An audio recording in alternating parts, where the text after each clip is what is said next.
ഇന്ന് വൈകുന്നേരം കടയിൽ പോയപ്പോഴത്തേന് അവിടെ കടയിലേ നല്ല മധുരക്കിഴങ്ങ് ഇരിക്കുന്നുണ്ടോ. അപ്പോൾ വിചാരിച്ച് ഇന്ന് മധുരക്കിഴങ്ങ് വാങ്ങിച്ചിട്ട് വൈകിട്ടത്തെ അത്താഴത്തിന് മധുരക്കിഴങ്ങ് പുഴുങ്ങിയത് മുളക് ചമ്മന്തിയും കൂടെ ഉണ്ടാക്കാമെന്ന്. വന്ന പാടെ തൊലി കളഞ്ഞ് ചെത്തി അതിനെ നാലായിട്ട് കീറി അടുപ്പിൽ വെച്ച് കേട്ടോ. പെട്ടെന്ന് തന്നെ അത് വെന്ത് കിട്ടി കേട്ടോ. അങ്ങനെ വെന്തു അത് ഉപ്പൊക്കെ ഇട്ടിട്ട് ശേഷം അത് വേറെ പാത്രത്തിലോട്ട് കോരി വെച്ചു. അതിന് ചെറിയ ചുവന്നുള്ളിയൊക്കെ പൊളിച്ചെടുത്തു.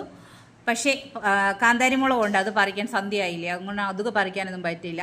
അങ്ങനെ ഞങ്ങൾ എന്ത് ചെയ്തു, നല്ല പച്ചമുളക് ഉണ്ടായിരുന്നു, പച്ചമുളകും എടുത്തു, ശകലം ഉപ്പും ഇട്ട് പിഴുപുളിയും കൂടി ഇട്ടതിന് ശേഷം നന്നായിട്ട് അതൊന്ന് മിക്സിയിലിട്ട് അരച്ചെടുത്ത് അത് വേറൊരു പാത്രത്തിലോട്ട് മാറ്റിയതിന് ശേഷം നല്ല പച്ച വെളിച്ചെണ്ണ അങ്ങോട്ട് ഒഴിച്ചു കൊടുത്തു കേട്ടോ. അപ്പം നമ്മുടെ മധുരക്കിഴങ്ങ് പുഴുങ്ങിയതും കഴിക്കാൻ വേണ്ടി ഇങ്ങനെ അവന്മാർ വെയിറ്റ് ചെയ്ത് നിൽക്കുക. കുഞ്ഞു അപ്പം ദേ മാങ്ങ കഴിച്ചുകൊണ്ടിരിക്കുക. അങ്ങനെ ഞങ്ങൾ മധുരക്കിഴങ്ങും മാങ്ങയും മുളക് ചമ്മന്തിയും കൂടെ കൂട്ടി കഴിച്ചു കേട്ടോ. അടിപൊളി ടേസ്റ്റ് ആണ്. പണ്ട് ഇത് കഴിക്കാൻ പറയുമ്പോൾ നമുക്ക് അത്രയും ഇഷ്ടമില്ലായിരുന്നു, ഇപ്പോഴാണ് ഇതിനോടൊക്കെ ഇഷ്ടം തോന്നിയത്. അപ്പോൾ ഇനി ഇത്രയേ ഉള്ളൂ. Tata, okay, bye bye, see U.